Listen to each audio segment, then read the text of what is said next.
जय गुरु जी। शुक्राना गुरु जी। अनंतम अनंतम शुक्राना। सारी संगत को जय गुरु जी। ओम नमः शिवाय। शिव जी सदा सहाय। ओम नमः शिवाय मेरे गुरु जी सदा सहाय। संगत जी, मैं आज आपको एक बहुत ही प्यारा सत्संग सुनाऊंगी और ये तब का है जब हमारे गुरु जी महाराज फिजिकल फॉर्म में थे। संगत जी, बहुत ही बड़भागी संगत थी जो उनके फिज़िकली दर्शन कर पाई। अब हम लोगों तो नहीं कर पाए हैं, तो चलिए उनके सत्संग और उनकी महिमाएं ही सुनते हैं, तो उनसे ही हमारा कल्याण हो जाएगा। तो चलिए सत्संग को स्टार्ट करते हैं और पसंद आए तो प्लीज़ लाइक शेयर ज़रूर करिएगा, क्योंकि हर सत्संग में गुरु जी की ब्लेसिंग्स होती हैं और पूरा ज़रूर सुनिए। तो चलिए स्टार्ट करते हैं। एक बार क्या हुआ, एक अंकल आंटी थे, उनकी एक बेटी थी। उसके ना हाथों पे वाइट पैचेस थे, जो शायद इसे हम वो कहते हैं ना सफ़ेद दाग हो जाते हैं, वो थे। अब अंकल आंटी ने अपनी बेटी का बहुत जगह इलाज करा लिया, लेकिन कहीं कोई उन्हें फ़ायदा नहीं हो रहा था। तो हर तरफ से निराश हो चुके थे। लेकिन एक बेटी थी, अब वो परेशान भी बहुत रहते थे कि इसका फ्यूचर में कैसे होगा। तो भाई, बेटी के माँ बाप को चिंता तो होती ही है, लेकिन उन्हें कोई सल्यूशन कहीं से भी नहीं मिला। अच्छा, उन आंटी की एक फ्रेंड थी, वो गुरुजी की संगत थी, तो उन्होंने कहा आप एक बार गुरुजी के दरबार जाइए, वहाँ देखिए जाकर, वहाँ आपको ज़रूर गुरुजी इसका इलाज कर देंगे। तो वो गुरुजी के पास जाती हैं अपनी फ्रेंड के कहने पर। वहाँ जाते हैं, मत्था टेकते हैं। तो गुरुजी पहले जो बच्ची थी उसके मम्मी पापा से हाथ मिलाते हैं। उसके बाद गुरुजी उस बच्ची से हाथ मिलाते हैं और उसका हाथ ना बड़ी ज़ोर से झटक देते हैं। उस बच्ची को पेन होने लगता है, वो रोने लगती है। तो गुरुजी उससे बात करते हैं, कहते हैं तुम तो बहुत सुंदर हो, तुम्हें ये सब कैसे हो गया। इस तरीके से उसका मन बहला देते हैं थोड़ी देर के लिए। वो फिर चुप हो जाती है। आंटी से कहते हैं गुरुजी कि तुम ना 3 दिन लगातार यहाँ आओ अपनी बच्ची को लेकर, मैं इसे ठीक कर दूँगा।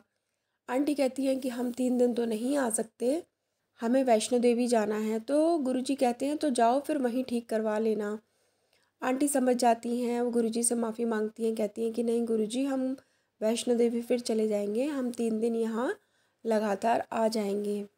इतना कहकर वो अपने घर आ जाते हैं। नेक्स्ट डे फिर जाते हैं, 2 दिन हो जाते हैं, कोई फ़र्क नहीं पड़ता। तीसरे दिन जाते हैं, तब भी जब वो दरबार से वापस आ रहे होते हैं तो तब तक कोई फ़र्क नहीं पड़ा होता है। अब आंटी बड़ी परेशान हो जाती है कि 3 दिन हो चुके हैं और गुरुजी ने कहा था 3 दिन में ठीक हो जाएगी, लेकिन इसको तो अभी तक कोई फ़र्क नहीं पड़ा।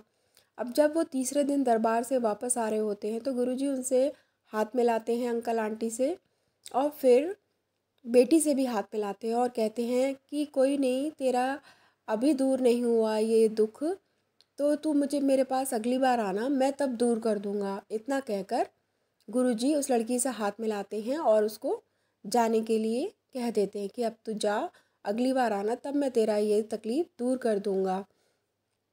आंटी, अंकल और बेटी बड़े निराश मन से बाहर निकलते हैं। थोड़ी देर बाद क्या होता है, जैसे ही दरबार से बाहर आते हैं, यह बेटी देखती है कि उसके हाथ के पैचेस बिल्कुल गायब हो गए हैं। वो बड़ी खुश होकर अपने मम्मी पापा को बताती है कि मम्मी देखो, मेरे हाथ से सारे वाइट पैचेस गायब हो गए हैं। आंटी को अपनी सोच पर बड़ा ही दुख होता है कि मैंने गुरुजी पर विश्वास करके मैं आई थी, लेकिन 3 दिन पूरे होने के बाद मुझे डाउट भी हुआ कि ये तो ठीक ही नहीं हुई। अब गुरुजी ने नेक्स्ट टाइम आने के लिए बोल दिया है।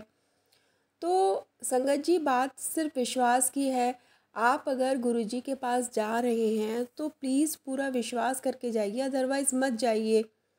क्योंकि अगर एक बार गुरुजी ने कह दिया कि ऐश कर, कल्याण कीता, या मैं ठीक कर दूंगा, तो उनकी बात में इफ़ और बट जैसा तो कुछ है ही नहीं।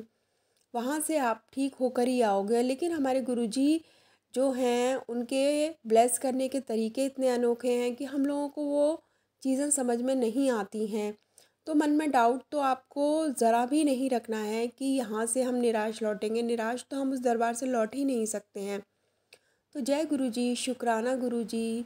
सब पर अपनी कृपा बनाइए मेरे मालिक, सबका कल्याण करिए। ओम नमः शिवाय। शिव जी सदा सहाय। ओम नमः शिवाय मेरे गुरु जी सदा सहाय। जय गुरु जी, शुक्राना गुरु जी। अनंतम अनंतम शुक्राना।